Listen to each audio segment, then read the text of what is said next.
We're here again. I'm here again. I'm amazed that I'm here again. Hello.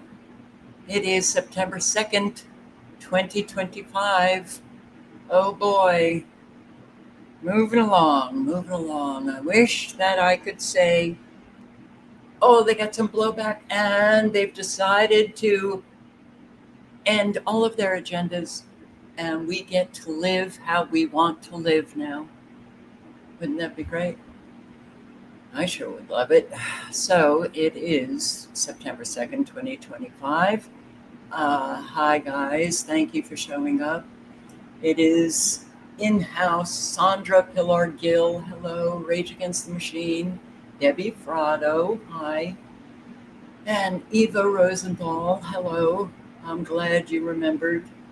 Um, I did get a text from a subscriber who said that people were concerned. I've said numerous times throughout the years, if suddenly I'm not here, then the backup channels. So I guess people don't even check in the description box to see, do they have another channel? And maybe they're posting there because maybe YouTube gave them a community guideline strike and they can't post for a week. All right. Yeah. Tony Punch, hi. Barb in Ohio. Miss Blanche, Julie, Oracle 11, Patricia White, Jane Northrop, Third Eye Sore. It's not real. It's the myth of Sisyphus. It's a great book, by the way. Albert Camus. Very good book. But Sisyphus, the boulder, pushing it up the mountain, and then it falls down, and then he's got to push it up again. And that's what I feel like my life has been.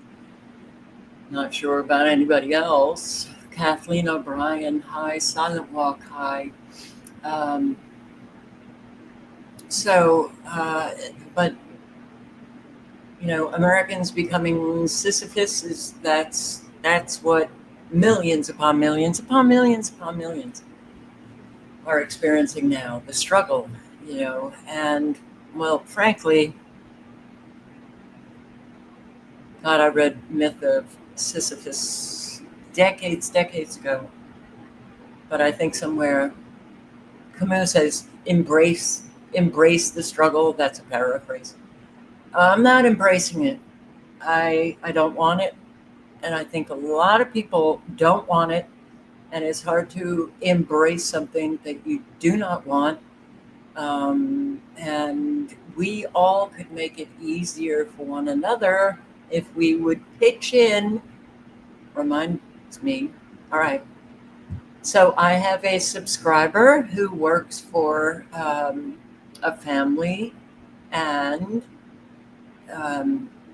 she does a lot, but they have young children, and this family decided, okay, it's Labor Day weekend, so they belong to like a beach club, and the mother and the children decided to get donations.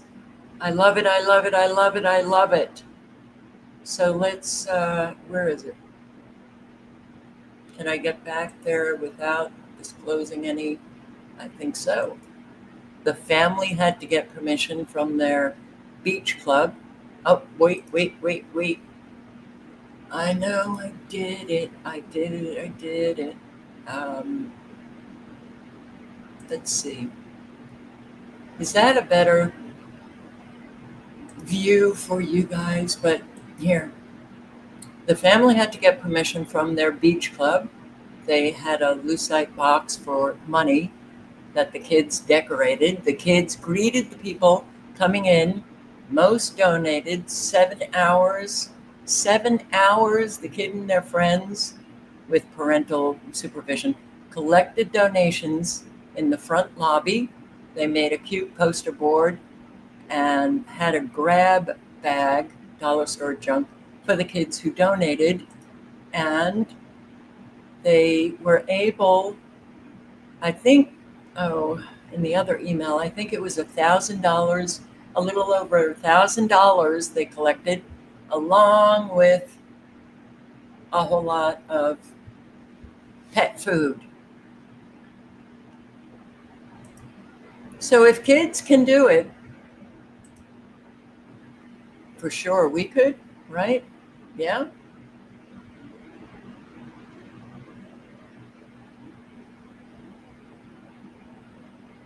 I cannot move myself over. How many times do I have to say this, Rods? How many times? I cannot move myself over. This little thing, oh, wait. No, I can't. I can't. I can't move it over to the other side, okay? What's the difference?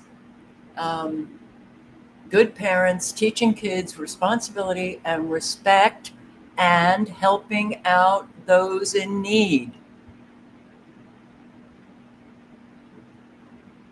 No. Um, I don't know why, but other layouts are not working for me. So I'm sorry, Rod. I'm tired. I have to say, I today it was kind of scary how I was feeling. And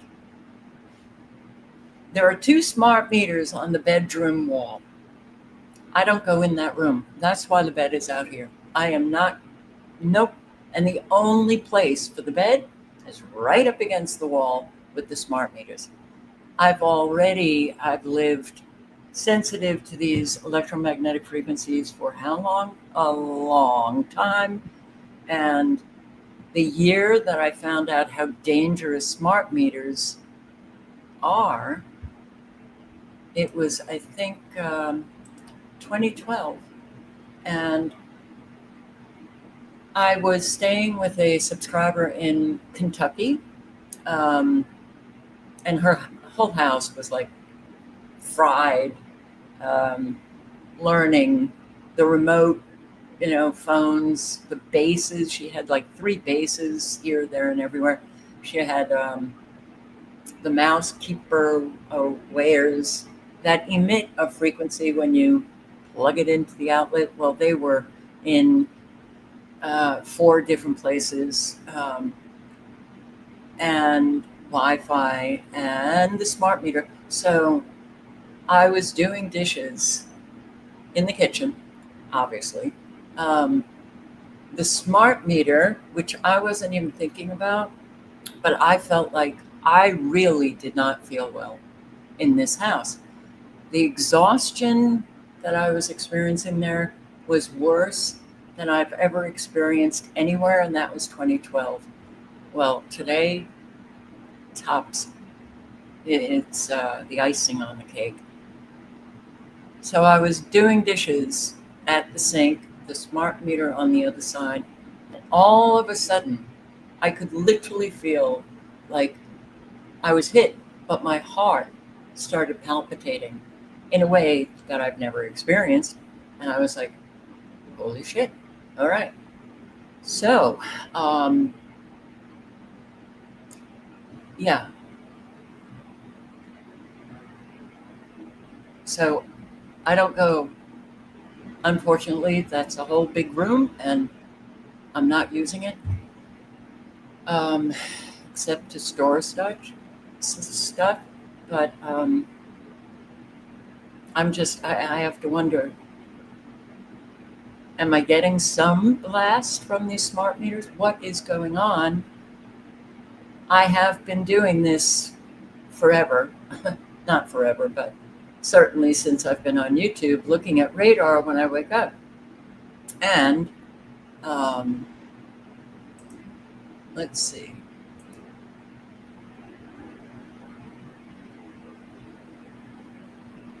Well, first I want to show you what I captured this morning. I wish that I could see my what you're looking at right now when I go to another site, but that's all I see is the site, and I don't see, me at all. So that'll make radar bigger. All right. This was this morning at 8 o'clock. I've also not been sleeping well. So, why did I wake up? Because Babe and a neighborhood cat were having a wee bit of an argument. All right, 8 o'clock this morning, and I have said that all the time that I've looked at radar, these pulses from NexRad come about like either early evening or 8 o'clock, 9 o'clock p.m., starting from the northeast. Then they travel on down the East Coast, and then they make their way through the eastern half of our country. This has been what has been happening for a very, very, very long time. But now, recently, I am seeing early morning a whole lot of Doppler radar, very dangerous pulses, northeast, and it's like a wave that goes right on through, landing in Oklahoma and Texas. This is extremely dangerous, and it affects all life. All life. So, I don't know, but I do know that I have adrenal fatigue, and I have to wonder, with all of the stress, the cortisol in my body is whacked out. So I have to think of my health strategically and try to get something. Maybe I'll post an early video and try to get some tips from people. It's horrible. And it's amazing that this is how we have to live, right? We have no say in how dangerous our own environment is. That pisses me off.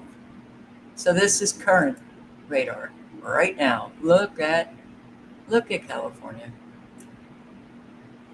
Look at Texas engulfed, with Doppler radar, Oklahoma. We have some supercells coming into Arkansas, the supercells up here, South Dakota, into Minnesota again, Mississippi. All right. But really? New Mexico still? Southern Arizona, more west and west of Tucson and Phoenix. But how are you feeling in California? How are you guys feeling in California? Wow. You get hit a lot.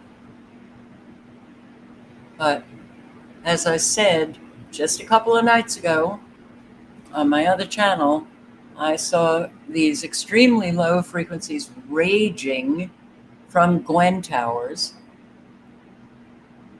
just like this. And while you have extremely low frequencies that pretty much you see these emissions in Southern California all the time, but this is a blast that I don't remember seeing until a couple of nights ago, and here it is again.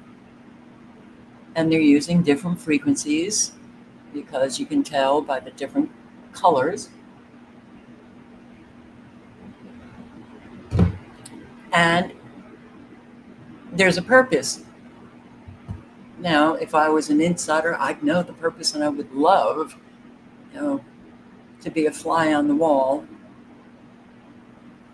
to know exactly what it is their purpose is. But it's not good. That much we know.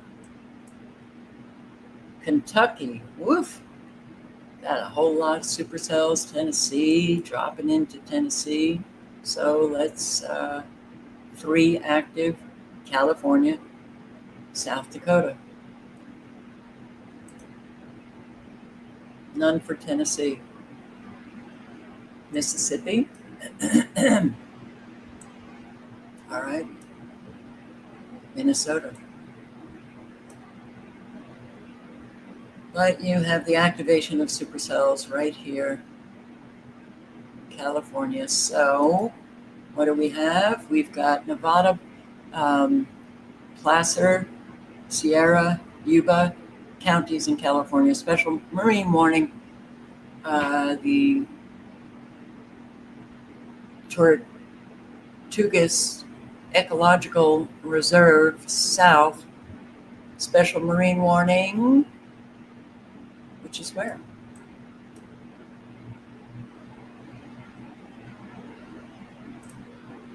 Well,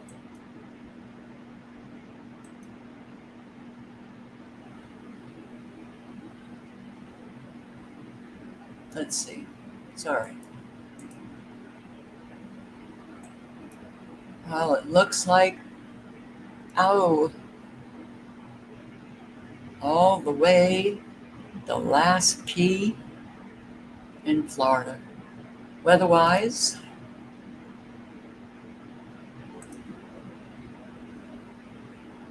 little blips of flood warnings in Kentucky and Tennessee, Alabama, Florida, along the Palm Coast, and up St. Augustine, Daytona Beach. Also, you have them in Arizona and California and Nevada. So I'm not going to be looking at them. If you're in any of these areas, click on the color, click on this, and you'll get the information for your area, your counties, for your cities and towns. Alrighty, so the link to Weatherwise is in the chat.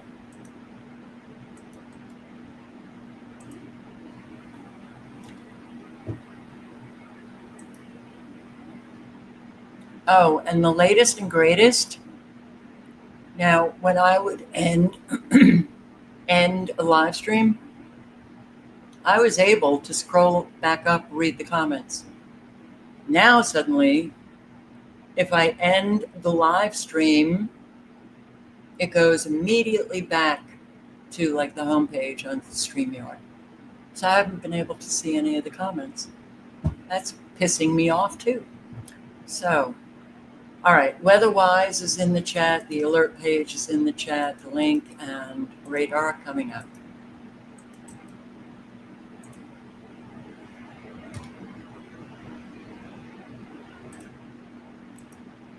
But there are times when this kind of exhaustion, and I'm trying to get back to working out. I went for a walk today, and it feels like I have this muscle weakness that is very strange. I'm not liking this, and I know that it's coming from the evil powers that be.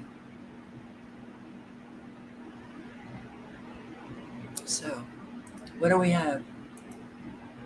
More than 1,400, and this number is just going to continue increasing. People killed after Afghanistan earthquake. Where rescuers are struggling to reach villages and remote mountainous areas following the devastating earthquake that struck late on Sunday. The Taliban authorities now say more than 1,400 people have been killed, with at least 3,100 injured. Most of the deaths occurring in Kunar and Nangarhar provinces near the quake's epicenter. That's about 30 kilometers north of Jalalabad. The UN in Afghanistan has warned there's likely to be an exponential rise in casualty figures. Many survivors spending the night in the open after they had been pulled out of a mud and stone homes. You can see them here, built into steep valleys. Let's take it. All right, if you want to learn more about this, the link is in the chat.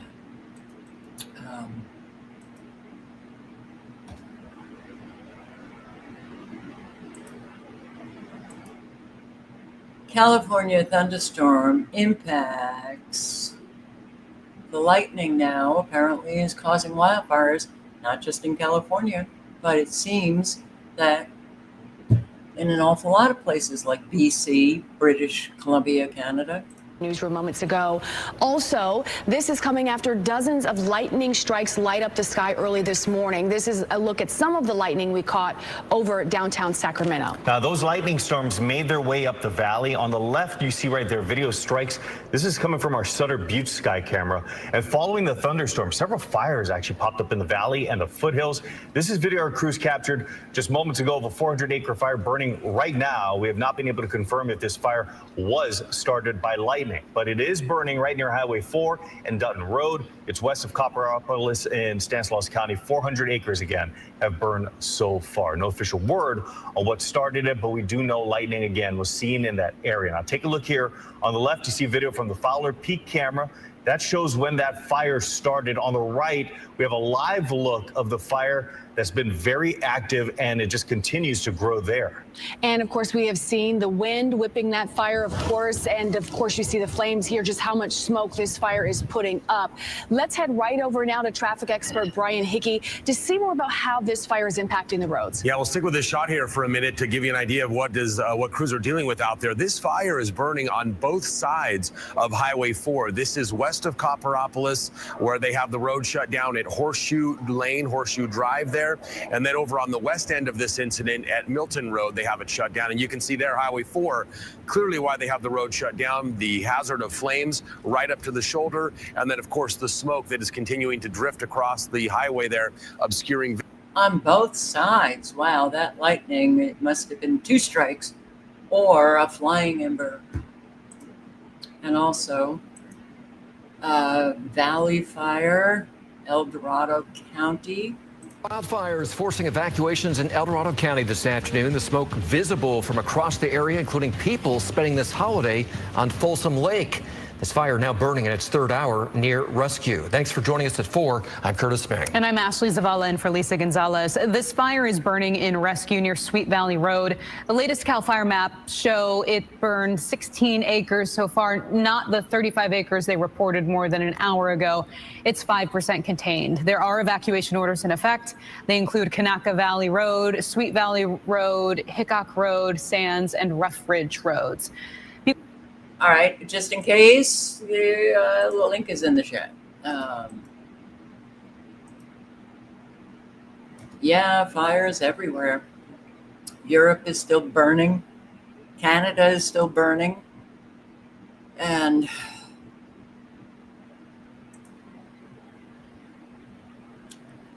there's still a fire in Washington, still burning, and these in California.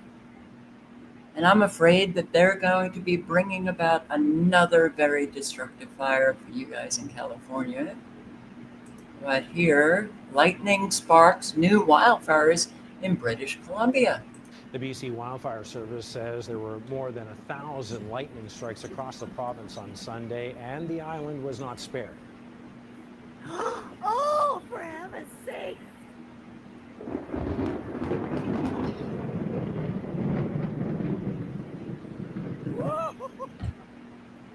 The service is reporting around 160 active fires across the province as of today, which marks an increase from about 130 reported late Sunday.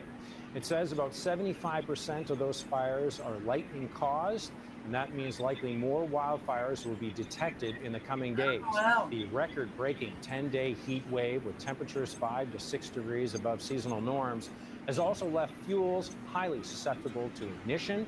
Here on the island, there's a cluster of wild. And one fuel, glyphosate. The spraying of glyphosate to kill off species that the lumber companies don't want. They want not the hardwood, but the softwoods. And what is it doing? It's drying out the forests. Okay. But make sure that you're not walking in the forest, because you'll get a $25,000 fine. on the other side of the country of Canada, Nova Scotia. Do you know that lightning was really the first that they perfected? The late 1800s, they were already creating lightning. All right. Utah. Called in initially as a brush fire, but it turned into a bigger fire involving construction pipes, these big black pipes, and it put off, once they were burning, these big black plumes of smoke. We actually have video from Chopper 5 that I want to show you how intense this fire was, and these big plumes that started coming off that could be seen from all over the valley. Now, the fire, it started around noon today in a construction yard inside the rail yard near the 31st Street overpass.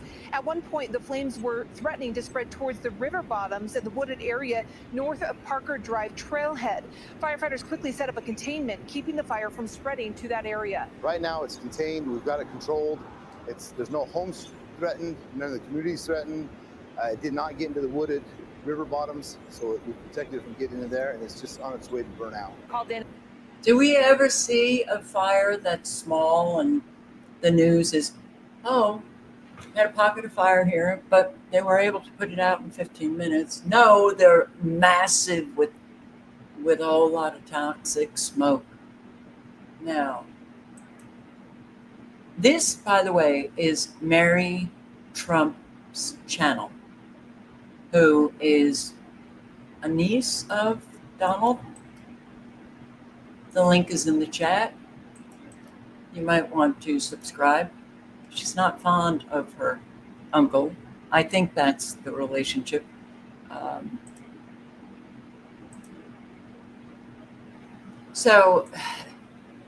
And in the very beginning, she's talking about how, Donald Trump is, leaving an awful lot of people unsafe in our country. Here, the example is ICE. ICE swoops in on firefighters battling a wildfire in Washington. Okie dokie. Time out from their work on Wednesday. You see, their camp was raided by Border Patrol officials, and they were lined up and told to show their IDs. Yeah, we got pulled over by ICE. It's crazy, dude. We got members from the tribe of Umatilla, Cayuse, and Walla Walla. This is crazy, man. Look at that. Now, those Border Patrol officers ultimately arrested 2 of the firefighters. It's not clear why. According to reporting by the Seattle Times, one of the firefighters said members of the crew were told not to take video of the incident. You risked your life out here to save the community, the firefighter said. This is how they treat us. Another firefighter said they were denied the chance to say goodbye to the detained crew members. I asked him if his family can say goodbye to him because they're family and they're just ripping them away, the firefighter told the Times. And this is what he said: you need to get the blank out of here. I'm going to make you leave. Yeah, that is fucking crazy. Stopping people who have chosen to do the job of putting out forest fires, which I probably don't need to say this, but I'm going to say it anyway, is a very risky thing to do. So they could save lives and our forests. Okay. Makes no sense. None whatsoever. I want to bring your attention to this video that I was listening to. For some of us, it's a repeat of information that we already have.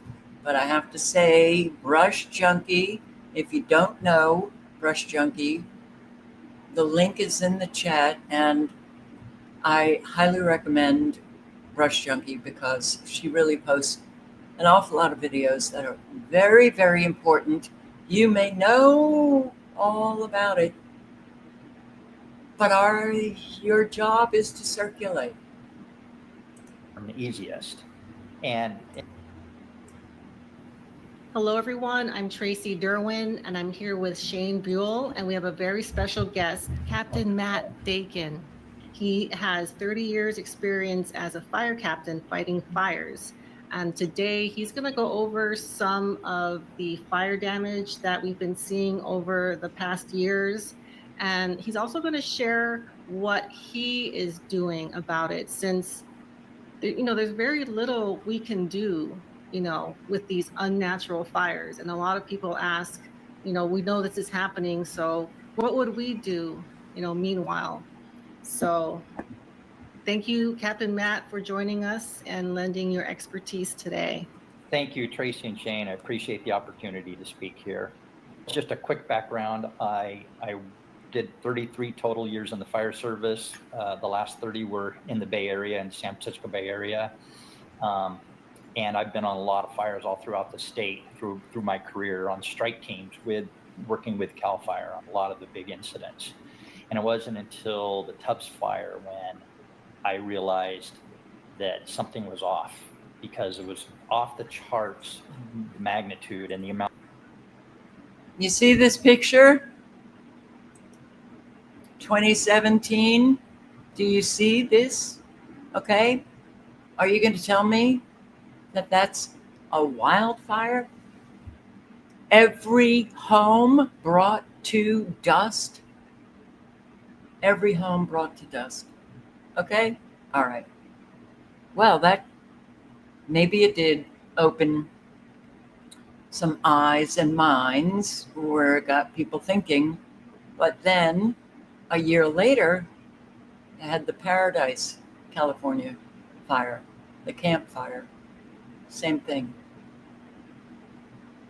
This is obviously not a wildfire, because when you see so many trees, but every home brought to dust, and all of these trees are absolutely fine, untouched. Plus the fact, like they talk about the high winds, you would think that you would see some, dirt, something, ashes on the streets. Completely clean.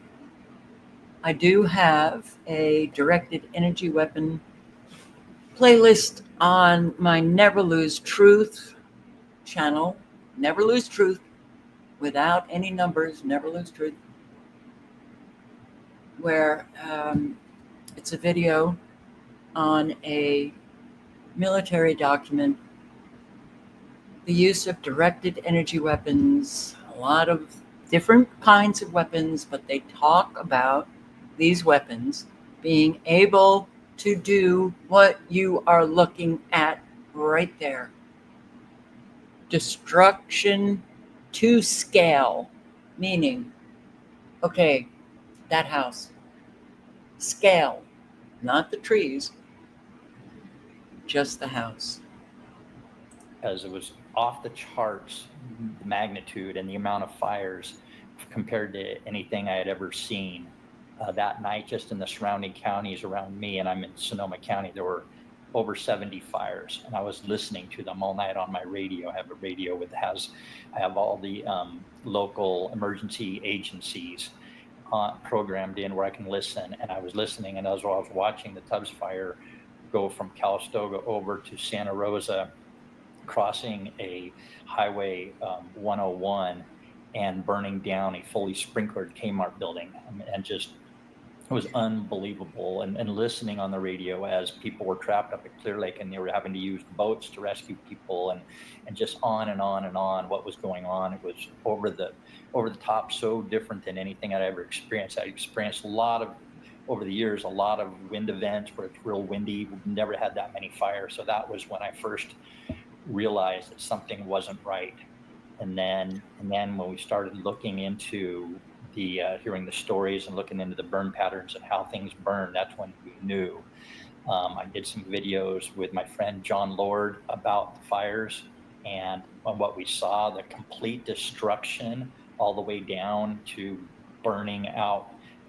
Usually in a fire, when a fire burns, in a house fire, you can go through after the house is burned and you can usually tell, oh, this was the kitchen, this was the bathroom, because the shells of the appliances are still there, the toilet's still there, the tub's still there, because they don't burn. But in the Tubbs fire, there was nothing. Nothing. I'm curious, did you share these concerns with your fellow firefighters, and what kind of reaction did you get? What was the talk? So there were a few that I think could see that something wasn't right, but most people were oblivious. Most people were just going along with, that's climate change. Oh my God, climate change is so bad. So they're most people buy the narrative. And I had already gone down a lot of other rabbit holes. I have a love for the truth and and so they already kind of looked at me as kind of maybe a nut or whatever. Been complaining for years about the spraying of the chemtrails, and which I know that's not the geoengineering, solar radiation management, but the slang term is chemtrails, and I couldn't get many of them to even look up. They just think that's nutty. They just think it's contrary. So I already kind of had that reputation, and when you know that it's just going to make you stand out more of a nut, you kind of pick and choose who you're even going to share the information with. But most people were clueless. I hate to say it. Yeah, well, I'm hoping things have changed significantly. I think they have. There's so much that has come out. So much has come out. So much of the corruption in so many ways. And once you realize that, the government is either doing or allowing this to happen over here, then you get a new set of eyes for everything else. And that's what happened with me when I first learned about the Federal Reserve and how things really work, how monetary system really works. 25 years ago, it gave me a new set of eyes to see everything else. And I started going down a lot of deep rabbit holes. Yeah. Shane, you want to show some of the images that we got? Yes, but before I do, I just want to say that your interview with Shelley and John Lord was actually one of the early influences on my understanding of fire behavior. And so I really appreciated that. And we will link that in the description as well. All right. Great. Thank you. Yeah. Oh, thank you. It really opened my eyes and really got me looking at stuff. And that was within, a month or two of the Paradise Fire? Yeah, the Paradise Fires were in 2018. So that was a year later after the Tubbs Fire. And that's when I went with my friend John Lord, and who's since passed, as well as Jamie Lee from A Plain Truth, who's also since passed. When I first saw this, when I listened to this video, just seeing him hit, and it hit again. You're missed, Jamie. You are missed. The link is in the chat. So they go over all of the anomalies. Maybe but these are important videos to circulate. When you're listening to a firefighter talk about these anomalies, this needs to be circulated. Jamie. Okay. Now, this is the cleaned up Paradise, or this is Altadena, I think. Not sure. It's all cleaned up. But as you can see, no construction. Why? Well, if you lose your home, one of these fires, or it's flooded out, or a tornado, you're going to have problems with your insurance company. You could be in a fight for years to get what you deserve, and then end up not getting what you deserve, and getting all of the permits and everything. Good luck. That's all I can say is good luck. LA fire victims navigating a rocky rebuilding process. Tonight, a wildfire milestone in California. Less than 8 months after the Eaton and Palisades fires, federal contractors have cleared more than 2 million tons of fire debris from nearly 10,000 properties. CBS's Elise Preston is in Altadena, where property owners are now beginning to wrap their heads around the challenges of rebuilding. Elise. Jerika, that major hurdle cleared 4 months ahead of schedule. But for many survivors anxious to get home, the timeline is tiresome. This is living room and then master bath.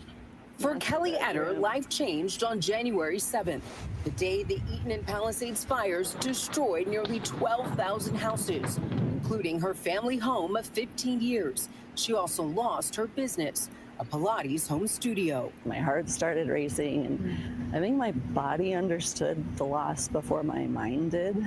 The family still has to pay that mortgage every month and rent at a temporary apartment. She was given an initial lump sum payout to cover emergency living expenses. It'll run out, and if I'm not in a new build, it will be on my husband and I for rent and mortgage.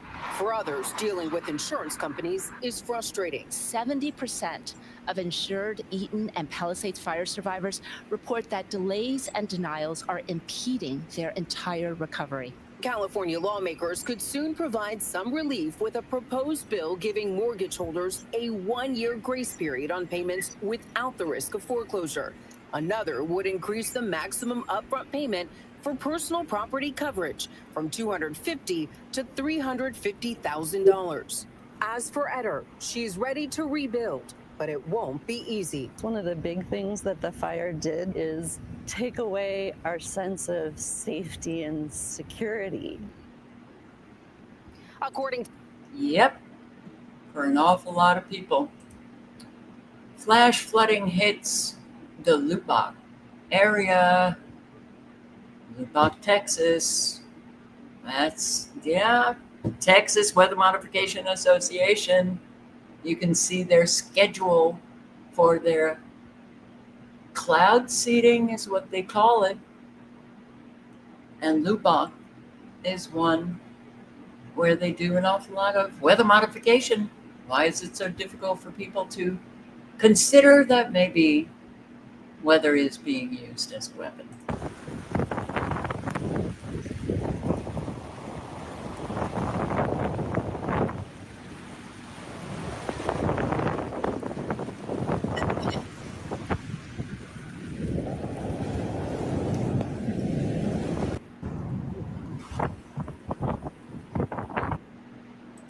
And China once again. China, there might be a little bit of China left, but man, over and over again is China being hit hard.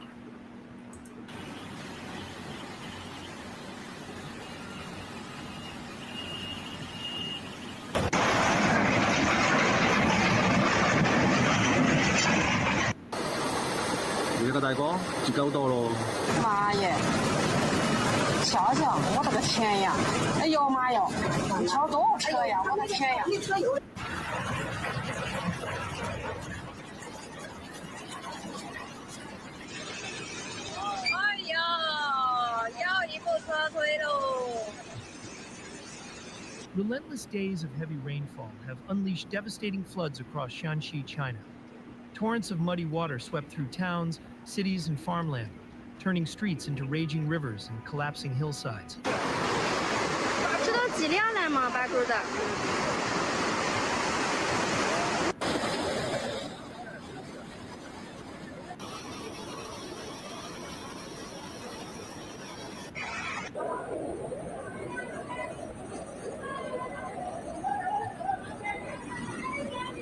In downtown Yan'an, entire districts were swallowed as waist-deep water cut paths through homes and shops, forcing residents to use makeshift rafts and wait on rooftops for rescue.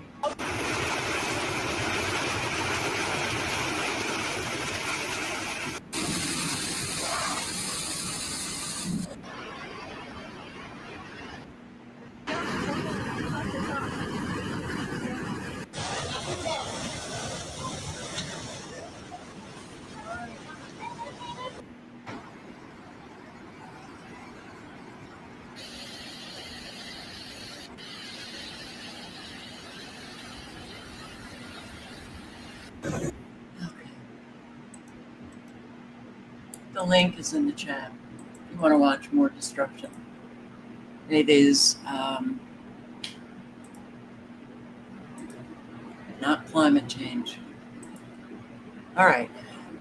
Another plane down, one dead, one critical. Small plane crash, Utah. Thanks for joining us on this busy Sunday night. We're following several breaking news stories tonight across the state. We begin with a plane crash in Little Cottonwood Canyon. Let's go out to news specialist Shelby Lofton. She's joining us now live with what we know. And Shelby, we understand there was just a press conference, right? You don't want mine on? Dan and Ashley, we just finished listening to officials. We had Salt Lake County Sheriff's Office representative out here. We also had the mayor of Alta who was out here. They did confirm to us that one person did die in this plane crash earlier today. It happened around 5:20 in the evening. We also learned that another person in this crash went to the hospital. They were airlifted to the University of Utah Hospital in critical condition. Earlier today, we spoke to a couple. They said they were among the first people to see this crash and also rush to the scene to render aid. Should we get out? Yeah, 100%. We noticed this plane coming through, and he was gliding. Like we said, you couldn't hear the engines. In the middle of a photo shoot in Little Cottonwood Canyon's fields of wildflowers, one couple noticed a small plane flying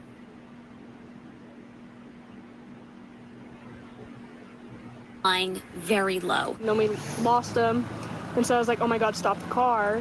Like, it just crashed. Crystal Holst and Hunter Priest ran out of their car with their photographer.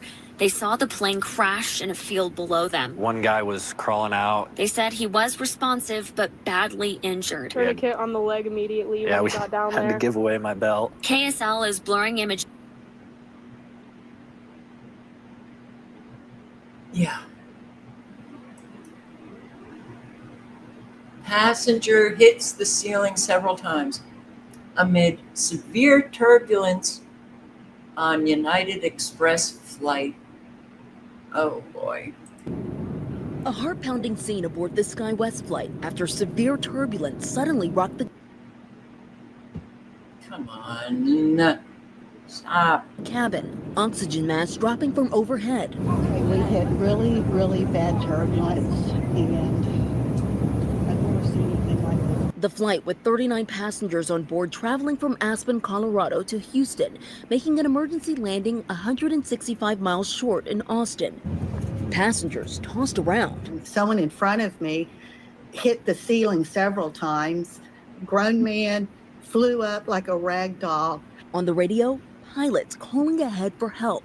We will need a stretcher, and I know that there is bleeding as well. 2 passengers taken to the hospital with non-life-threatening injuries, purses and papers scattered into the aisle, soda dripping from the ceiling, and what appears to be a laminated food menu piercing the roof. My iPad and phone, are 3 or 4 or 5 rows back. I looked down, and there was a cell phone in my lap that wasn't mine that came I guess it flew up and landed in my lap. That incident amid an already rocky start to the Labor Day travel weekend, from crowded airline terminals to that system failure at Newark Airport. The FAA is still investigating what caused those ATC radios to malfunction in one of America's busiest airspaces. Oh, fly the friendly skies of United. Okay, so this is flying today. This is the new normal turbulence. Now, I've experienced turbulence on a plane, and sometimes it can be like, oh, your stomach just kind of flips.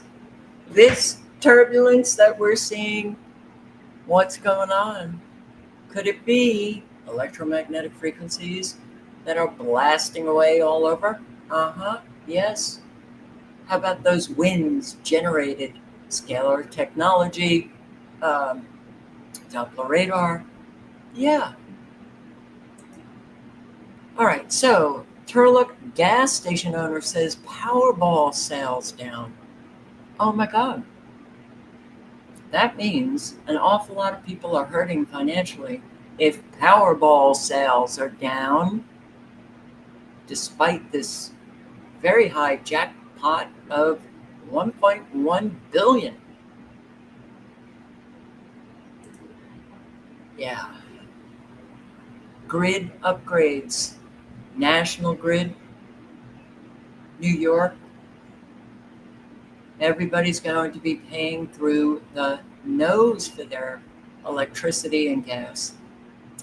The new normal nationwide, Absolutely. And it ain't going to get better.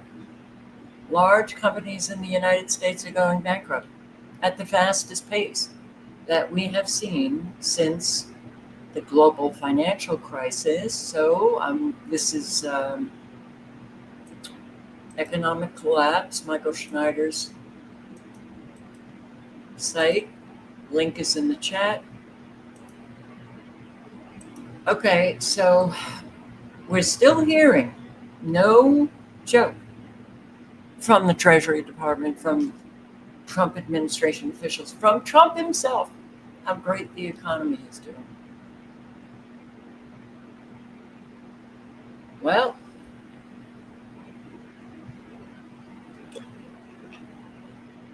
I guess those who accept all of those lies makes their life easier to just accept the lies and move on with their life. But this is what we live. And I don't know about any of you, but it's very upsetting.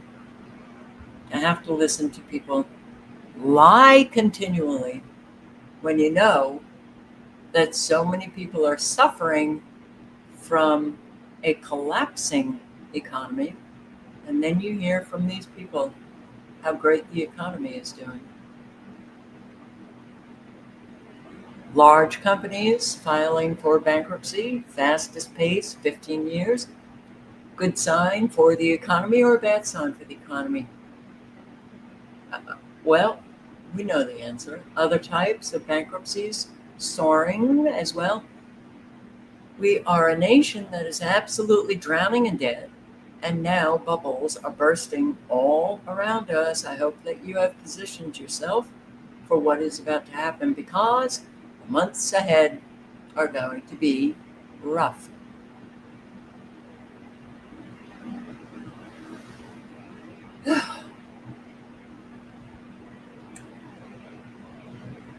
When I read or listen to people talking about positioning yourself, and I'm in the worst position I've ever been in, I'm like, whoa, ride that wave. 446 large companies filed for bankruptcy during the first 7 months of this year. 446 large companies filed for bankruptcy this year.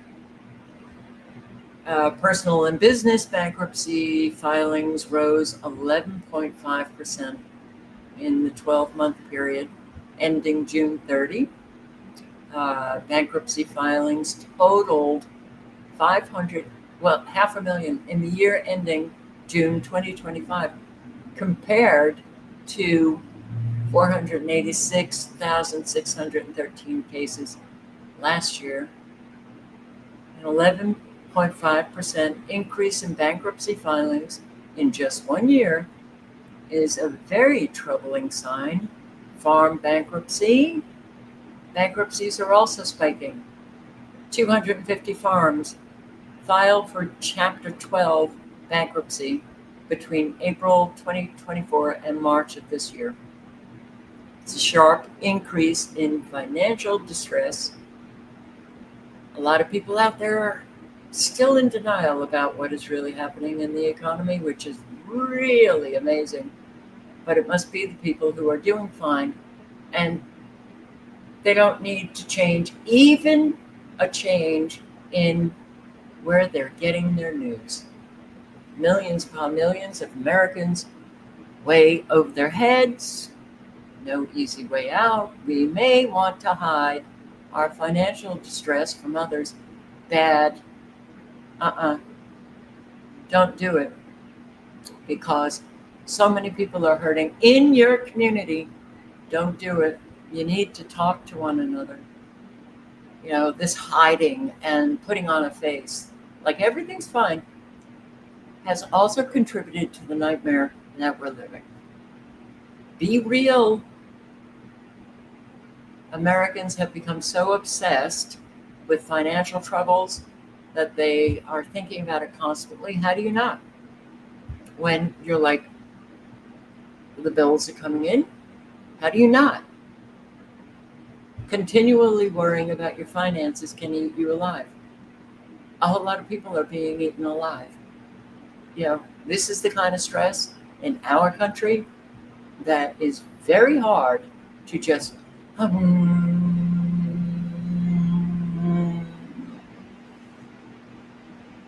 you do have to do whatever it is that you can to mitigate the stress, but it's very difficult.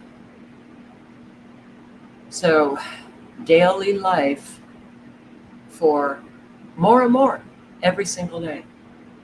One recent survey discovered 53% of Americans are feeling financial stress more acutely than ever, including 62% of Gen X's, 41% of baby boomers. That's a huge percentage.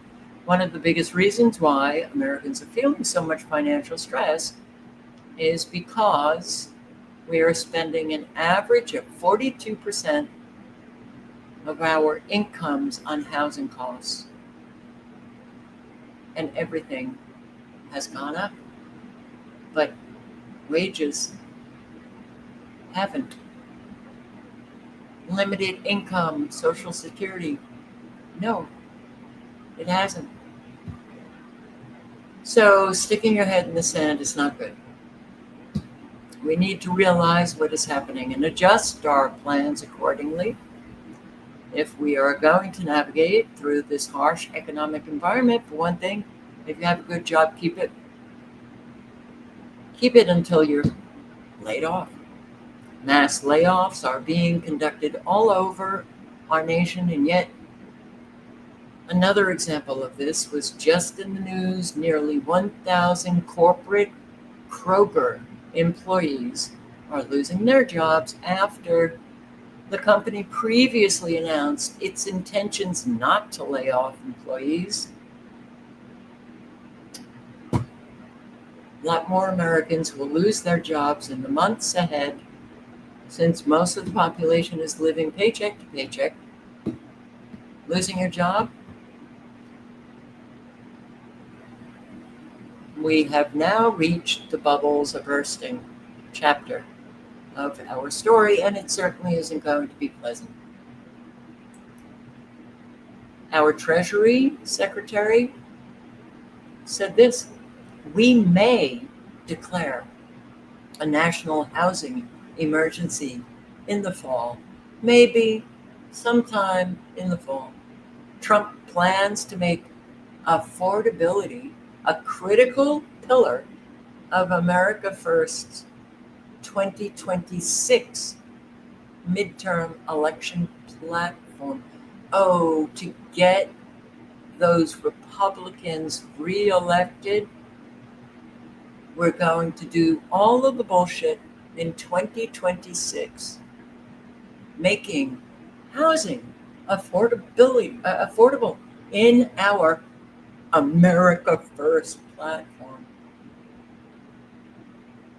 Wow. So we may declare a national housing emergency in the fall. But that should have come years ago.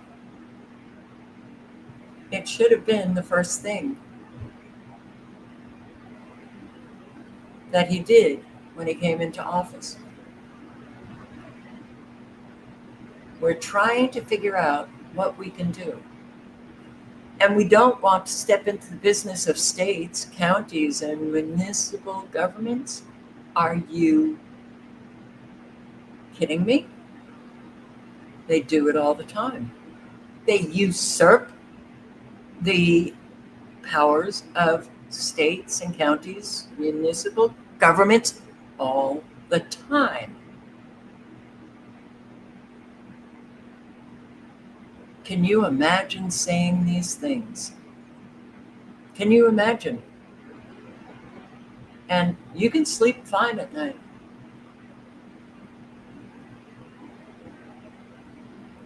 I think we're going to see a big economic pickup in 2026. No, we will not.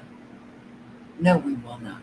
This very, very, very nice young lady here, who's had this restaurant for 32 years, she's going to get a large tax refund of the no tax on tips.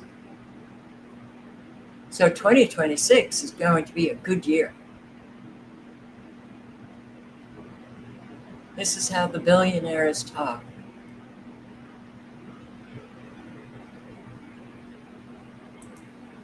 Americans lose faith in that hard work leads to economic gains.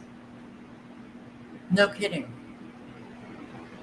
Because when the economy collapses, when everything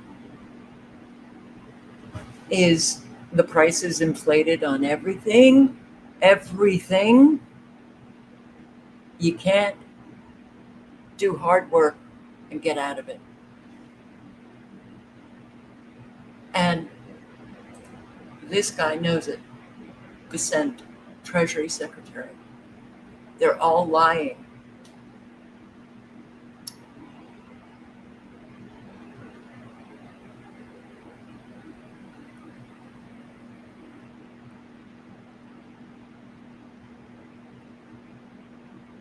Wow.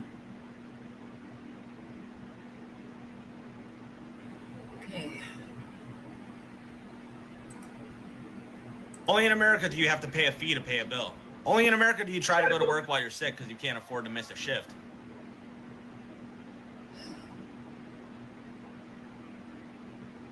Only in America do you avoid going to the doctor because you have to pay a deductible, even with insurance. Only in America do you have to choose between filling your tank and buying groceries. Only in America does your rent go up while your paycheck stays exactly the same. Only in America and nowhere else. We just found out that you have to make $66 an hour as a minimum wage in order to have the buying powers that boomers had in the 1970s. This generation has to work more than the previous generations, and we have nothing to show for it. No house, no savings, no investments, no retirement, no nothing. We're just working just to barely survive. Life costs more than what we get paid. The reality is that everything is going up at All right, I just recently subscribed to this woman's channel. The link is in the chat, and I do recommend that you subscribe. This video titled "Millions of Americans Are Giving Up." Of course they are. How do you not?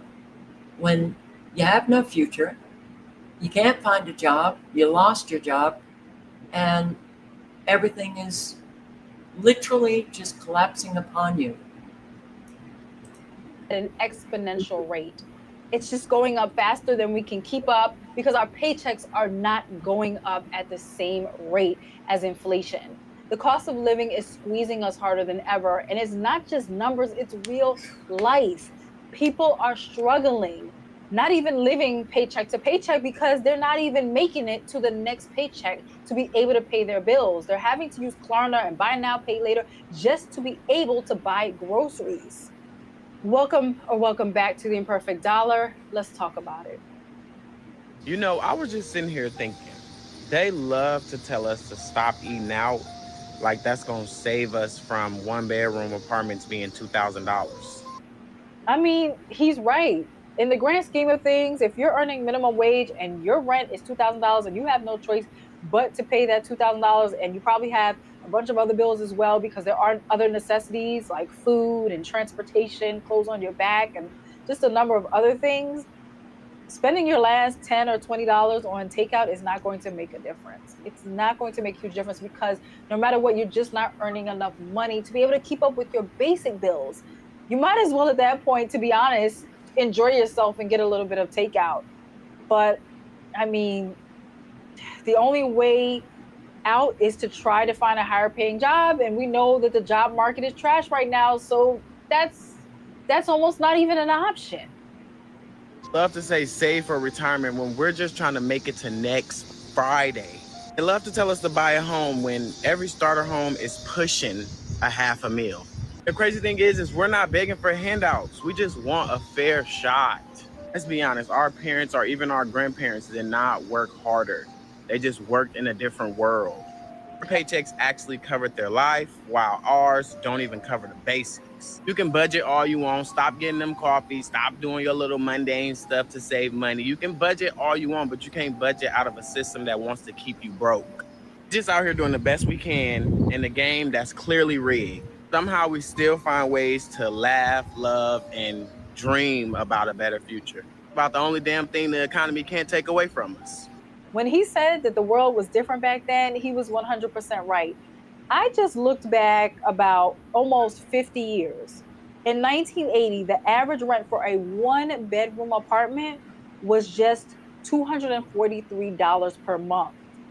And adjusted for inflation for 2025, that would only be $930, which means that the rent has more than tripled in many areas of the US today. Tripled. 2000 versus $930, that is $1,100, about 1070 more than what it should be if it just went with the natural inflation. What are people supposed to do? What are we going to do about dinner costing $95? Last night I went to a regular... I don't know what people are going to do. I really don't. It's a very scary time. Or Applebee's or Chili's. Boomers want to know what it's like being young in 2025. Here it is. I just got off an 8-hour shift at work where I make double minimum wage in my state. I hop in my car, check my banking app. Cool, I've got $50 to last me till next week. Then I remember, oh shit, I have to run to Walmart because the wire in my bra snapped. I don't have underwear because it keeps going missing. My eyelash curler broke and I have no food. I bought 4 things. 4 fucking things and it came out to $40. I'm living off granola bars. But I hop my depressed ass back in my car and I look at my banking app again. Oh cool, I've got $10 now to last me till next week. I try to drive, but my car keeps misfiring. I can't afford to fix that. So I keep on parking, turning off my car, turning it back on until it decides to act right. 30 minutes later, I'm finally heading home to my 4 roommates. I pay $8.50 a month. Now give him that's everything included. But $8.50 a month with 4 roommates. Remember back in the good old days when a man could afford to feed, raise, house his family on minimum wage? And he had a second family on the side who he also housed, fed, and raised. You know what I say to all that? Fuck you. You guys had it so fucking easy and then you destroyed everything behind you. I don't blame her for crashing out. She's going through a lot right now. 4 roommates. Yeah, I don't blame any of them because it's the truth, what they are saying. It is the truth. We have left them hell. No future. Going homeless. Jobs, well, Kristi Noem, the head of the Department of Homeland Security, a Labor Day message, jobs are going back to American citizens. Oh, wow, not foreigners. And this is Breitbart. This is what Noem said. This Labor Day, America works for Americans again. Can you feel it? Oh, I'm just overjoyed. She pointed out that 2.5 million Americans are back at work since January. Where? What?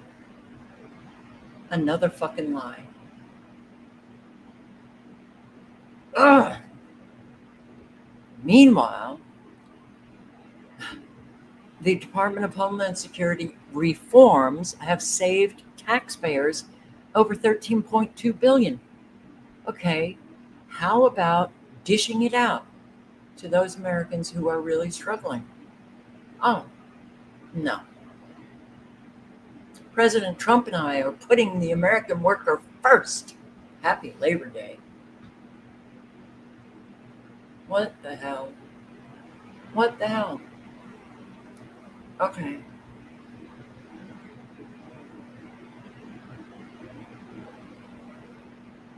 Employment among native-born Americans has exploded. Breitbart. Mainstream media.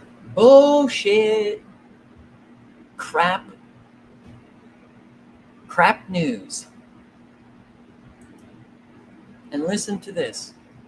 Okay, so there's an awful lot of Americans out there who believe that there are so many jobs. There aren't. The online listings, ghost jobs. And listen to this woman who went to a job fair. So I just came out of the City of Burbank job fair and media expo where there were no jobs.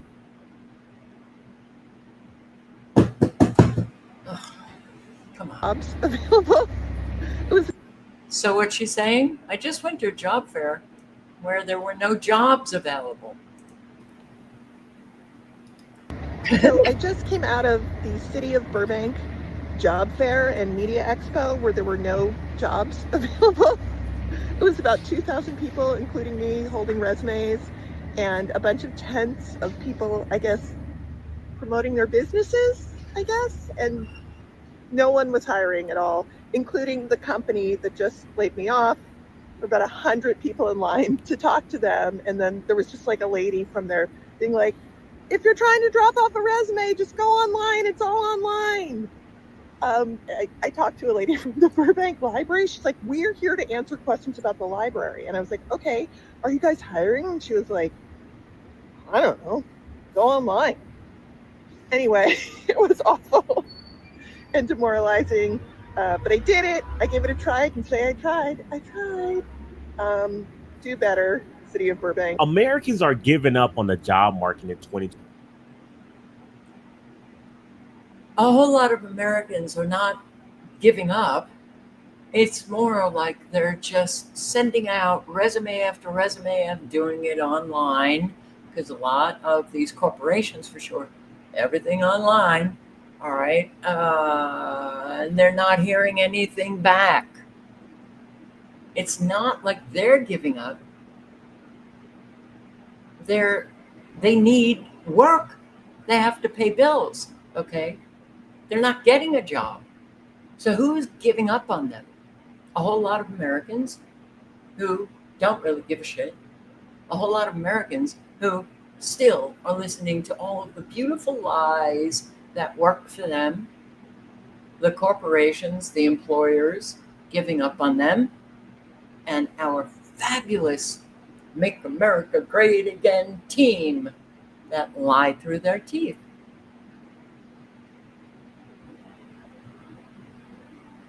What they do need to do is give up and organize with other people about, okay, we're going to sit down, we're going to just throw out ideas, those community members, and go from there. Because nothing is getting better. Nothing will get better. This is permanent. Permanent. And throughout this Jay Reid video,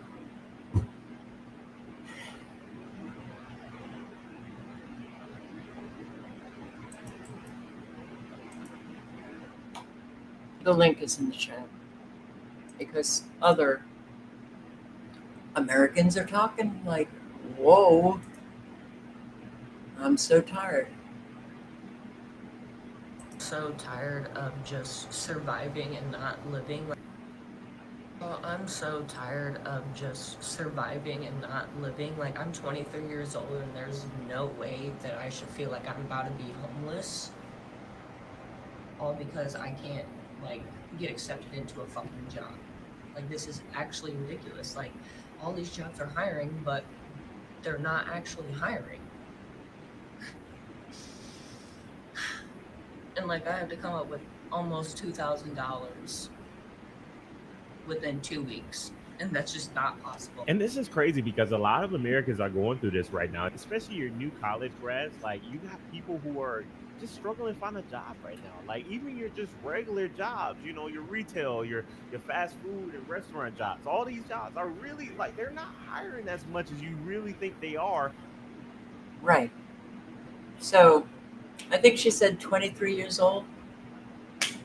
Already worried about going homeless. The uh, video that I included last night, another very young American who is like, all right, I have an apartment, but I'm like now thinking that my future, I could be homeless. This is a very real nightmare that people are living.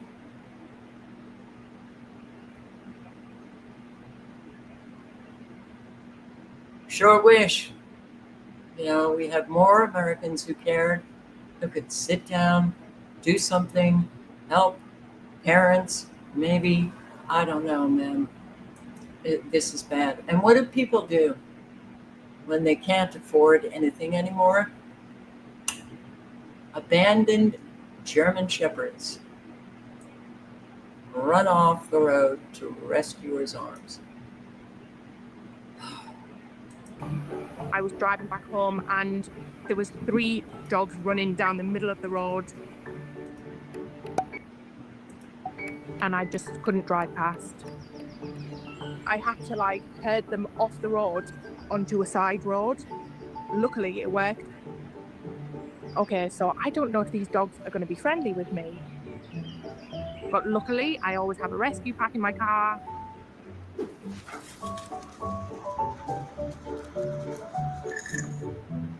I was on my own, could definitely not get 3 of them in my car. Good doggies. I actually couldn't believe they were just sat there with no leads on and didn't try and run off.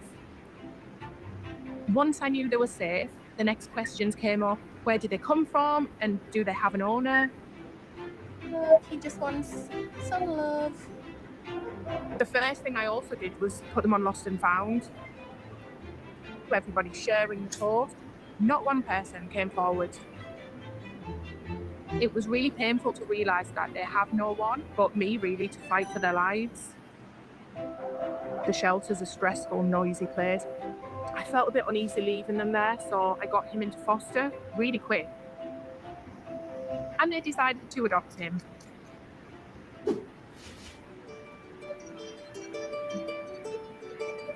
I couldn't really bring myself to separate them because when we put them in separate kennels, Dusty cried the whole time, even though they were next to each other.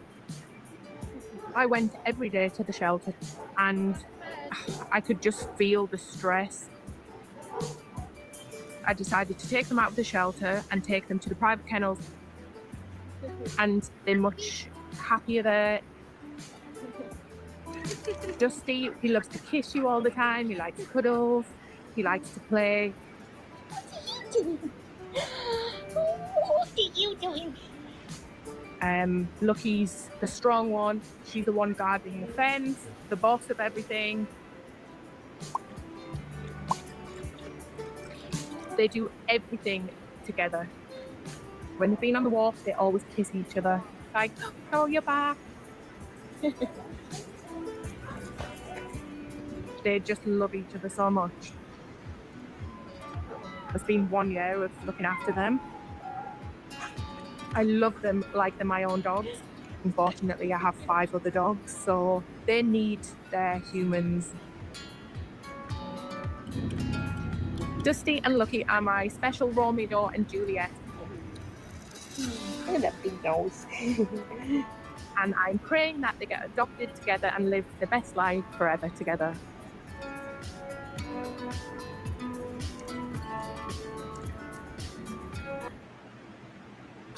Whoa. All 3, it was clear they were all together, a pack. Separating them, not good.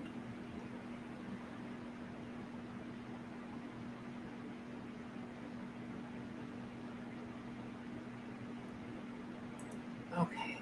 And yeah, Antioch, Animal Services, searching for 2 women who abandoned crate of cats.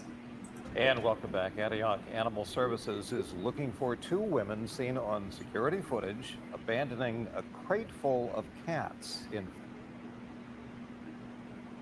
I'm sorry about this. I can't stop it. front of a shelter before they ran away. But by morning, the crate was empty. Amanda Harry spoke with a local rescue worker about what people should do in this kind of situation. Cats are going to love this. They love their food. Kathy Cabrera has loved animals her whole life, so much so that she spent the last 10 years as the president of K911 Animal Rescue in Antioch. I've often thought, well, is it time to retire? But I can't find myself leaving the trenches yet. The need is too great. Every day at 5:30 in the morning, before her other full-time job, she comes to the rescue and takes care of the animals. Usually 2 cans per plate. And then these guys here, they usually eat up top, or I'll put it down here for everyone to share. Come on, guys. The rescue gets animals from a number of places: strays, surrenders, and local shelters, like Antioch Animal Services. Like so many other shelters across California, the shelter is full. A sign outside says they're only accommodating sick or injured cats. Another sign warns that abandonment is against the law.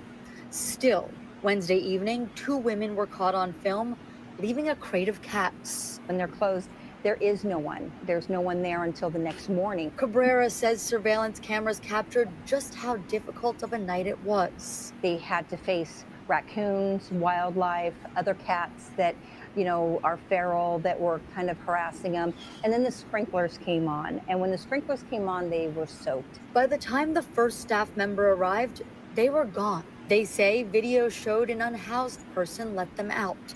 The 5 cats ran into the bushes. 4 have been found. 1 hasn't been captured yet. They know where the cat is basically hiding because it's petrified. They just need to catch it. The 2 suspects ran away after dropping off the crate. Cabrera says she feels for those people. Not the right thing to do, but maybe they felt the only thing they could do. I mean, I understand a lot of people are frustrated. There's so many cats, whether it's their own having oops litters, whether they're faced with maybe eviction or whatever the situation may be where they have to get rid of the cats, or they find a feral cat that maybe has kittens, or they find kittens. The struggle with the community is real. Cabrera asks people to follow the Antioch Police's guidelines for surrendering an animal. Police recommend exhausting all other options, like rehoming them yourself before surrendering. If you do decide to surrender, you need to make an appointment. That way, they can create space for the animal. It may take time. She also encourages everyone to spay and neuter. Antioch already has a high number of stray cats. Cabrera says she's going to continue to do what she can to help. See, I'm very passionate about helping the animals that don't really have a voice or a choice of being here. They're here. What do? I have to help them. Oh, God. Ay. It's a mess. But if everybody contributed, we could clean up a lot of this mess. So y'all tell me who's been in the store shopping lately?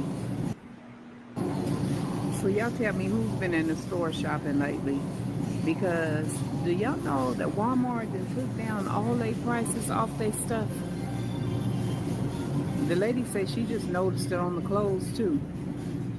What they got going on, for real, they got numbers. 28, 26, and they have the QR codes or SKU codes, whatever they call.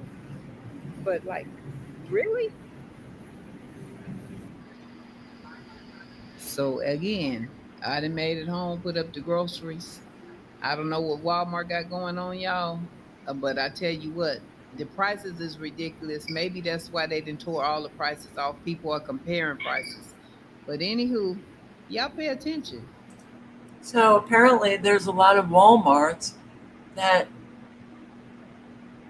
you don't have the prices anymore. I guess the QR code, so you scan, or this is insane. An 81-year-old. So, you know, Trump certainly has unleashed all of the psychopaths to just do whatever the hell they want to do. And this is in Arkansas. This man is 81 years old.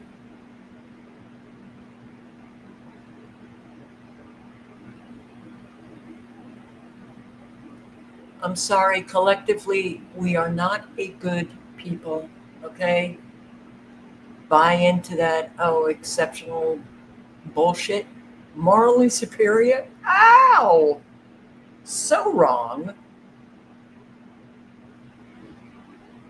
And we have to face the truth of who we really are before we can move forward in a good way.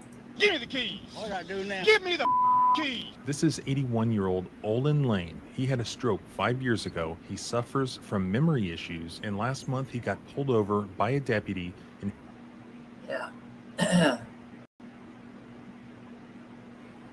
in Hempstead County, Arkansas. What in the world? Why did you take off from that stop? I stopped. Why did you take off from this stop? What? You better give me a good reason right now. I don't know. Step out the vehicle. If you have an elderly family member, which most of us do, I know this video may be hard to watch, but you need to watch it. Retarded. Let go of your hand.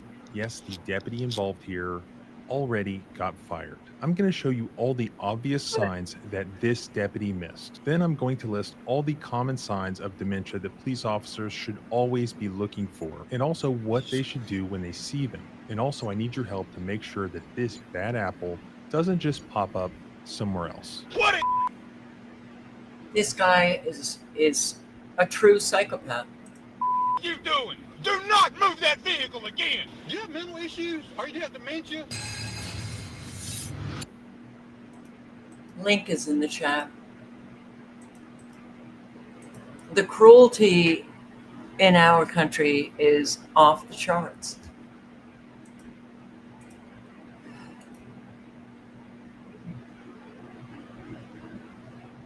And I'm just going to play, I'm not even going to be playing the content of this, but everything that Brian says in the first couple of minutes is absolutely true. You know, how adults, we have other adults controlling our behavior, telling us what we can do and what we can't do. That's not a healthy society. Before I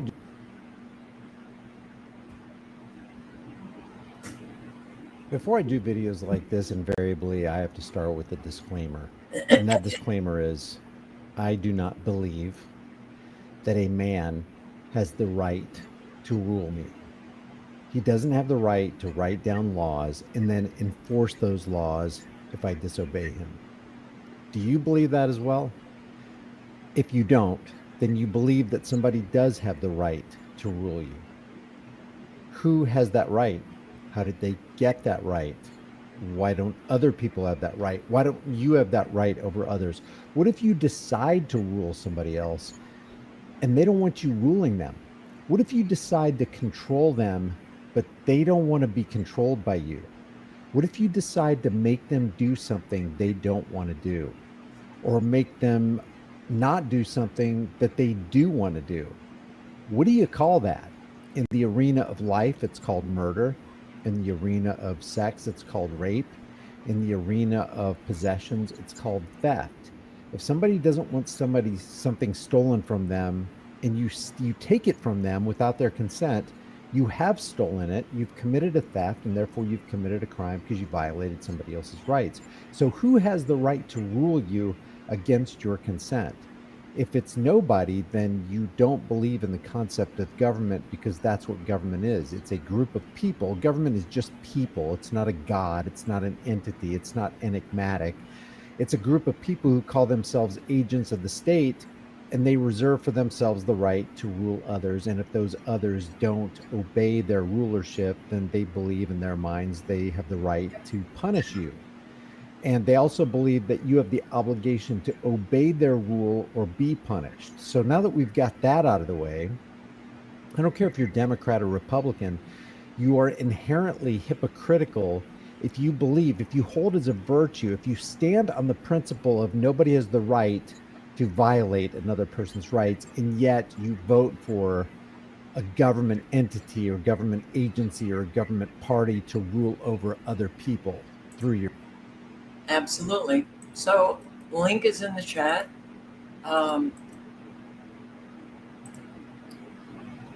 Allowing, federal officials, local officials, state officials telling us what to do, when we can do it, what we can't do, and acting like they are superior over us.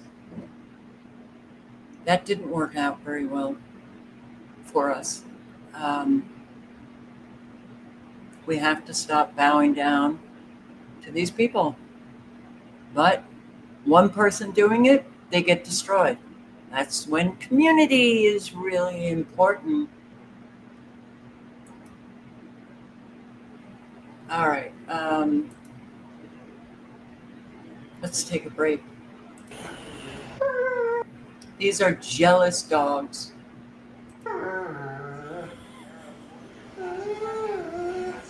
Go away. Don't.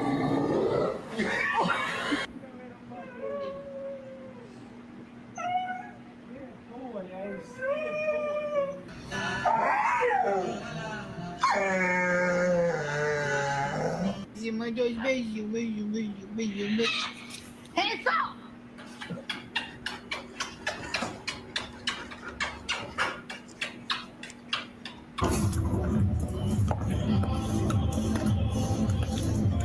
Movie.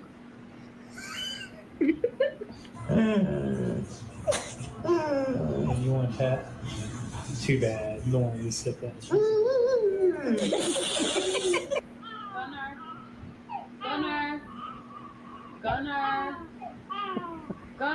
Gunnar, come here. Gunnar. Kiss, kiss. Come on, kiss, kiss. Come here, kiss, kiss. Come here. Come here.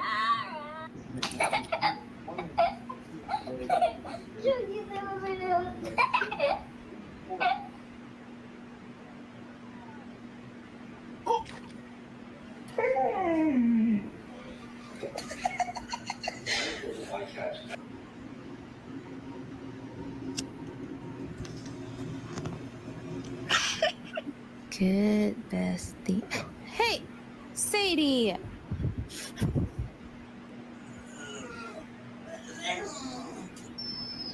Small number of COVID dogs.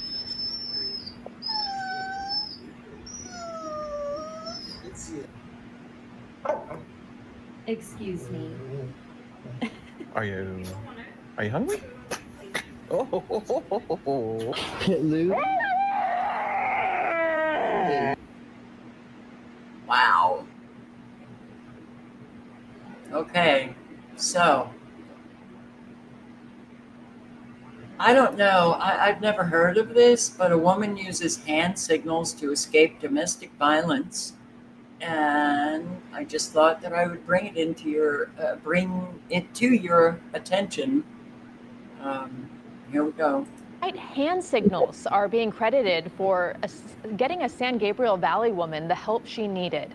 KCAL News assignment editor Mike Rogers is at the desk with the woman's quick thinking. Mike? Yeah, so Rita, this all happened at a 7-Eleven in Alhambra. Apparently, the woman was being victimized by an alleged domestic violence suspect. Now, while she was at this Alhambra 7-Eleven, she used a hand signal to let people know she needed help. Yeah, people that called are actually outside. Are you okay? Yeah. Are you okay? Yeah. Do you mind if I talk to you real quick? Really? Yeah. Over here? Is that okay? All right. You guys want to step outside real quick, and then I'll let you get back to your Pepsi? So officers say once they got the couple outside, they were able to speak with the woman. They determined that a domestic violence incident had actually occurred and that the woman was that victim in this case. Now, when they tried to question the man, they began talking to him. You see him standing right outside the 7-Eleven there. Ultimately, as their conversation continues with the man, they ask him to stand up. And when he does stand up, he takes off. Now, you'll see officers here in a second begin chasing the man down the street. He is ultimately arrested and taken into custody for this alleged domestic violence incident that apparently happened. Now, we want to show you the hand signal that the woman used in this case and in this situation. This is something that comes from the Women's Funding Network. They say to place your palm up with 4 fingers, your thumb facing in, and then to bring your fingers down, trapping your thumb inside. Apparently, if you point that at somebody or a camera, that is something that hopefully somebody will see that will indicate to them that they need help. It is believed that that's what this woman did in this situation, ultimately getting bystanders to call 911 for her. Okay, so that's important to know. Now, garbage bags thrown out of the window at the White House. At the White House.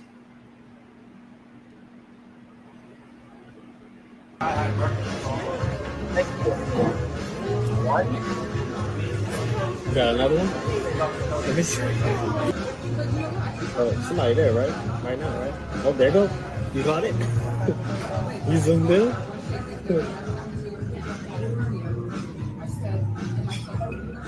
It's a mystery. I guess that's one way to clean out. This is crazy. I didn't know we was going to get a whole TV show. Can you make out what they're throwing away?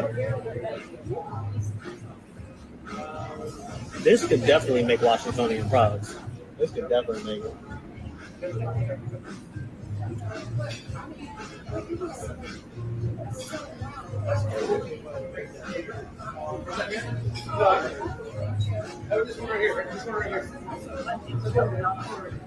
Wow. Nobody knows who it was. Maybe we'll find out what was thrown out. But a lot are saying that it was Melania Trump who was thrown out stuff of Donald's. All right. This is very weird. But it's so like today. It's just so.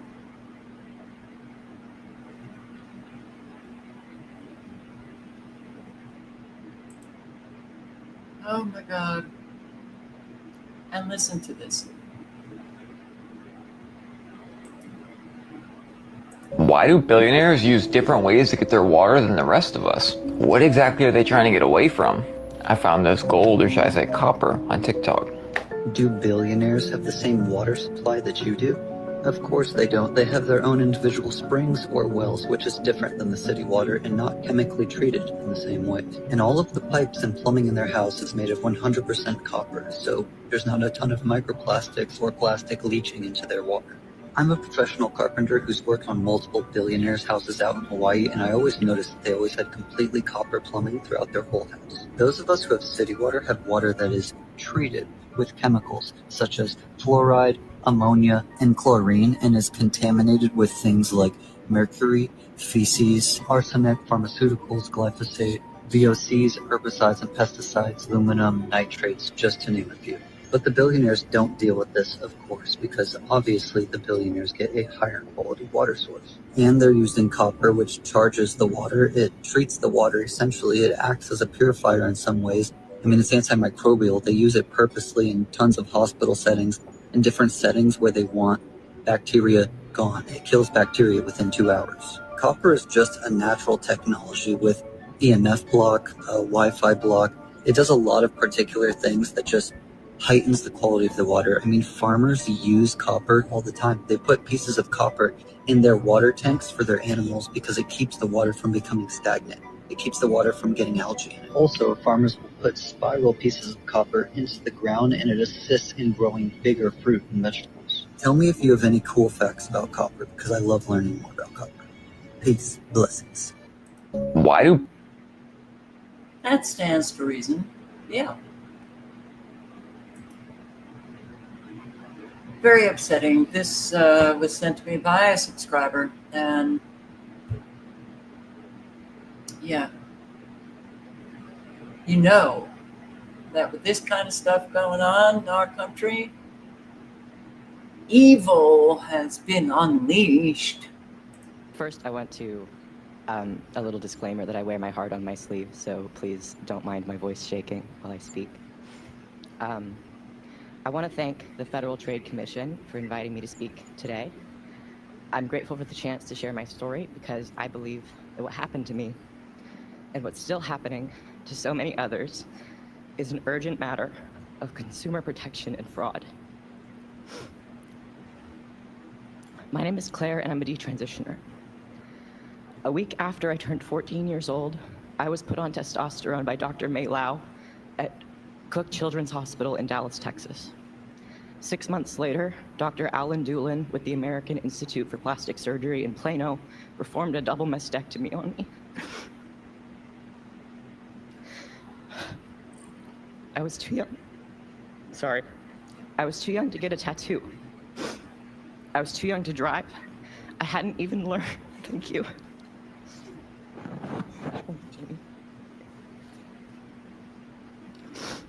I hadn't even learned algebra in high school yet.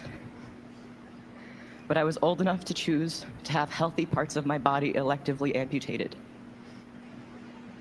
I was sold a product, medical transition, by professionals and institutions who told me that it would fix my distress and save my life. I was told that if I didn't do this, I would probably end up dead. But here's what they didn't tell me. They didn't tell me that taking cross-sex hormones and undergoing major surgery at 14 years old could leave me with pelvic floor dysfunction and urinary incontinence, problems I have to manage now as a young adult. I'm only 20 years old. They didn't tell me that these complications are common enough to be known risks, and yet they were hidden from me at an age where I didn't even understand what these terms meant, let alone the impact they would have on my daily life. And it doesn't stop there. When I tried to warn others by leaving honest reviews on my surgeon's websites, describing my regret, the complications, the lack of real informed consent, my reviews were deleted. Think about that. A surgeon permanently altered my healthy body when I was a middle school student, and then erased my negative feedback to protect his reputation. If that doesn't sound like fraud, I don't know what does. In any other context, selling a medical product in this way, with half-truths and hidden side effects, would be considered fraud. If a pharmaceutical company pushed a drug on children without disclosing the lifelong damage it can cause, they would be sued out of existence. No. If a cosmetic surgeon buried evidence of complications, they would be shut down. But when it comes to gender medicine, it's not just allowed, it's celebrated. And anyone who asks questions is called hateful. Every week, I hear from more young men and women like me, people who were convinced as kids or as teenagers that the only way to survive was to become a lifelong medical patient. We now live with the irreversible consequences, the scars, the side effects, the pain, and the grief. And we watch helplessly as the same professionals and clinics keep selling the same product to the next generation of vulnerable kids while silencing those of us who speak out. Let me be clear. It is not in my wheelhouse to say that no one should ever transition. I'm here to say that when you sell a product, especially one that removes healthy body parts and alters your life forever, the consumer deserves the whole truth. They deserve honest disclosure of all of the risks, possible outcomes like regret, and alternative treatment options. They deserve the right to share their negative experiences without being censored. At 14, I trusted the adults who were supposed to protect me. Instead, they sold me a dream that turned out to be a nightmare. That's not healthcare, it's blatant consumer fraud. I want to thank evil. The FTC and those in the audience again for giving people like me a seat at the table. Please hold these providers and pharmaceutical companies to the same standards as any other industry. We need real informed consent, we need oversight, and we need to make sure that no more kids are sold a product they can't return. Thank you for listening. Very articulate, and so many. There are so many kids having body parts taken off, put on very dangerous drugs. And then when they grow up, what happens? The adults around them, every one of them should be sued and put in jail, as far as I'm concerned. This is an evil that is, it just smacks you in the face. That, and it's been going on for years. The only thing she got wrong was there are many medications that children take that, leave them with lifetime consequences. All of the psychiatric medications, for sure.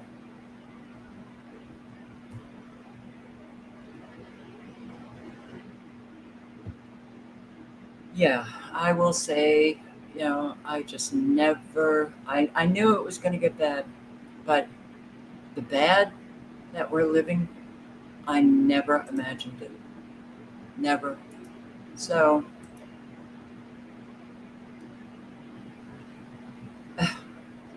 here's another fabulous. The police serve and protect. Serve and protect the quote-unquote elite, not the ordinary people. Courtney in Palmer to walk us through the footage, a warning that some may find this video disturbing. Alaska, you can see it right here. What the What the Not okay, dude. That is not okay. What the Jeffrey Cook Reed said this happened as he was swapping his child with his daughter's mother at the state fair. On the video provided to Alaska's news source, you see Palmer police punch and tase him. His hands are free! His hands are free! His hands are free! What are you doing? It was scary. It was just pure protection. Cook Reed, alongside his father and the mother of his child, recounted what that day looked like. His hands are free! There was nothing told to me on why I was being arrested or anything. I'm just, in my head, I'm just getting my daughter ripped out of my hands. So, and they're like, stop resisting, and I wasn't even resisting anything. In a prepared release, Palmer police claim after a 911 call, they suspected Cook Reed was causing a disturbance, walking away with a baby, all while screaming and yelling. Going on to say he was attempting to strike individuals, threatening bystanders, making threats to underage females, and as they approached him, they say dispatch confirmed he was wanted on an active 4th-degree assault warrant. And I didn't realize that they had reactivated my warrant. So I'm walking around thinking that I'm good. I didn't know that I had a warrant. Woohoo! He denies all claims police have made, including he was harming his daughter. I can't physically look at her and be like,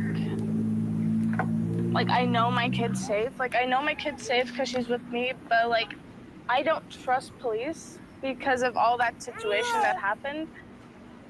How am I supposed to call the cops if something happens to my kid? He says the incident has left him shaken. It was just scary. And I seen her face was red. She was screaming. Look at the trauma that they have subjected to that child without thought. We have a real problem. Big, big, big problem. Did you know that our U.S. military conducted a lethal strike on a drug boat that departed Venezuela? Oh boy. Regime change again. We're going for it. And Tulsi Gabbard, she said in 2019, the United States needs to stay out of Venezuela. Let the Venezuelan people determine their future. We don't want other countries to other countries to choose their leaders. So we have to stop trying to choose theirs. We don't want other countries to choose our leaders. Maybe we'd be better off, though. So that's what she said in 2019. And, well, 180. It's amazing. You listen to these politicians years ago and what they say, currently, and it's, how do you trust people? They're not consistent, and they just change their opinions on a dime. Oh, on a whole lot of dimes. I'm going to play this out and then end the live. And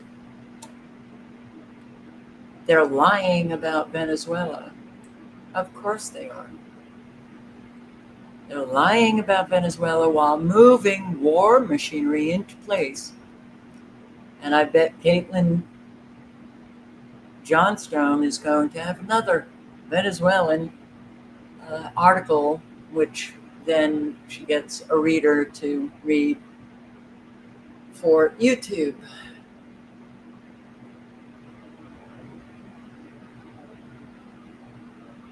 The acceptance of lies, especially repeat liars, and they're found out, and then you accept again.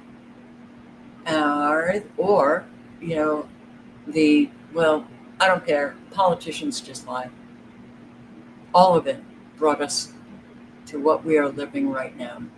Lying about Venezuela while moving war machinery into place. As if we didn't have enough ugliness in the world right now, Trump has deployed warships near Venezuela's coast, prompting Caracas to ready drone and naval patrols for conflict. In an article titled Inside Trump's Gunboat Diplomacy with Venezuela, Axios' Mark Caputo writes that the U.S. has never been closer to armed conflict with Venezuela, with a fully loaded U.S. flotilla sitting off its coast and dictator Nicolas Maduro living under a $50 million bounty. Caputo writes that President Trump ordered 7 warships carrying 4,500 personnel, including 3 guided missile destroyers and at least 1 attack submarine, to the waters off Venezuela. Officially, they are there to combat drug trafficking, but Press Secretary Carolyn Leavitt leaned into the ambiguity of the mission on Thursday, noting that the U.S. considers Maduro the fugitive head of a drug cartel and not Venezuela's legitimate president. The U.S. personnel reportedly include some 2,200 Marines. This could be Noriega Part 2, an unnamed official in the Trump administration told Axios, saying that Maduro should be shitting bricks. So they're not even disguising the fact that Trump is at least contemplating some kind of direct military strike on Caracas. Drugs are the official reason for the deployment, but the unofficial reason that's being freely leaked to the press is to remove the leader of a sovereign state. It's probably worth noting that Trump-aligned pundits like Alex Jones have been busy manufacturing consent for regime change intervention in Venezuela. I don't like any of these wars, Jones said recently on whatever his show is called now. But if you look at U.S. doctrine and wars that we fought that were right, it's in Latin America. This is our sandbox. And Venezuela is a communist dictatorship with the biggest oil reserves per square foot in the world. Their people are absolute slaves, and I don't like regime change, but they're manipulating our elections, they're flooding us with fentanyl. And if these were surgical strikes to take out the communists, there would be an uprising and they could have elections, and that would be a good thing. Jones could have stopped at communist and oil reserves. Venezuela has the largest proven oil reserves of any country on the planet, and is not aligned with the capitalist Western empire that is loosely centralized around Washington, D.C. Any reasons given for U.S. regime change intervention beyond this should be read as excuses. Whenever the U.S. war machine moves its crosshairs to a different target, I always get people telling me, no, Caitlin, this time the evil bad guy really does need to be regime changed. This time our government and media are telling us the truth. It's always so stupid because it's just the same rehashed lies over and over again. The Empire takes whatever actions will help it dominate our planet and its resources to a greater extent than it already does, and then it makes up justifications for those actions. They'll say they're doing it for humanitarian reasons while ignoring the humanitarian abuses of Empire-aligned nations.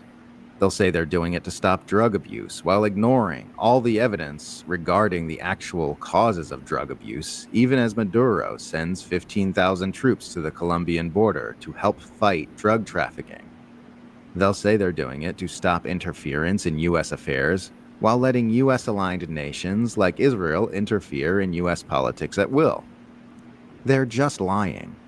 The U.S. empire lies about all its acts of war.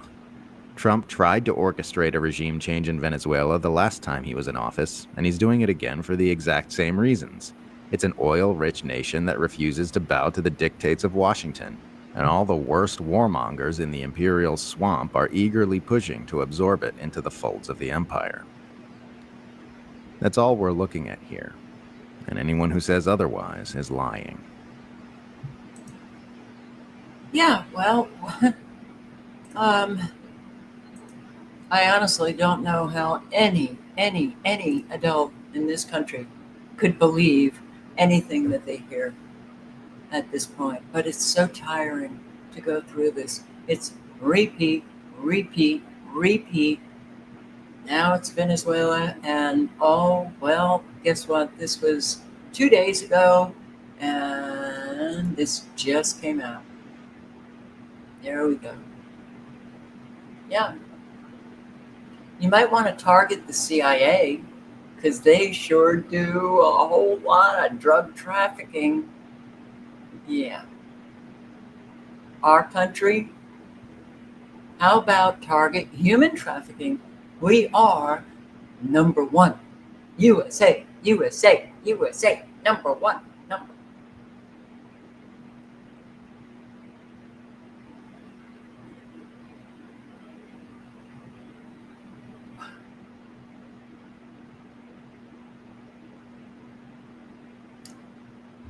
Wow. So,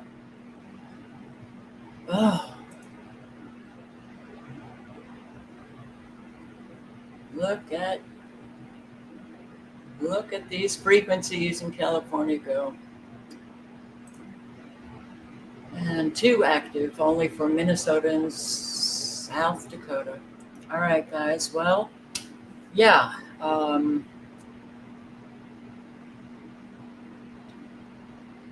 The need is growing. People need help.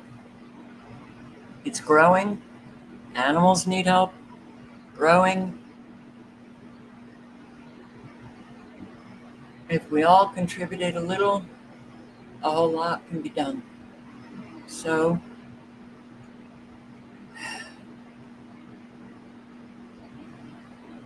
and live honestly and speak honestly, and I sure as hell hope that I wake up tomorrow feeling better, because I am not liking this at all.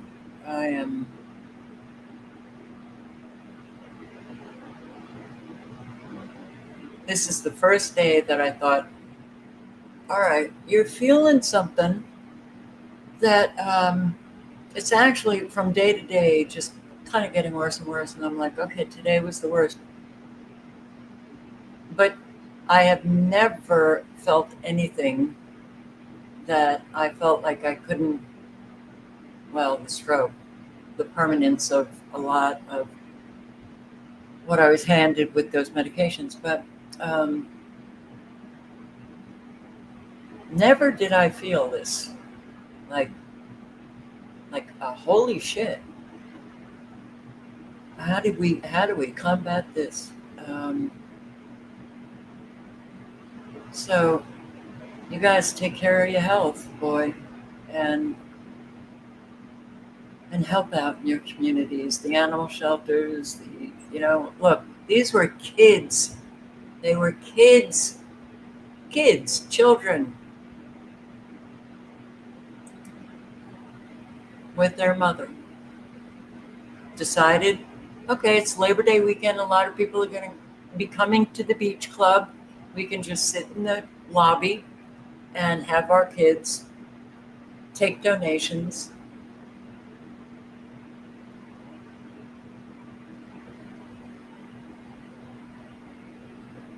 Every little bit helps.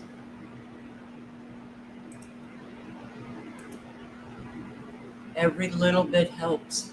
So do what you can. Thank you for showing up. I hope to see you tomorrow. I may go early tomorrow. I'm not sure, but might just be a, what are you doing to feel better? All right, guys. Ciao.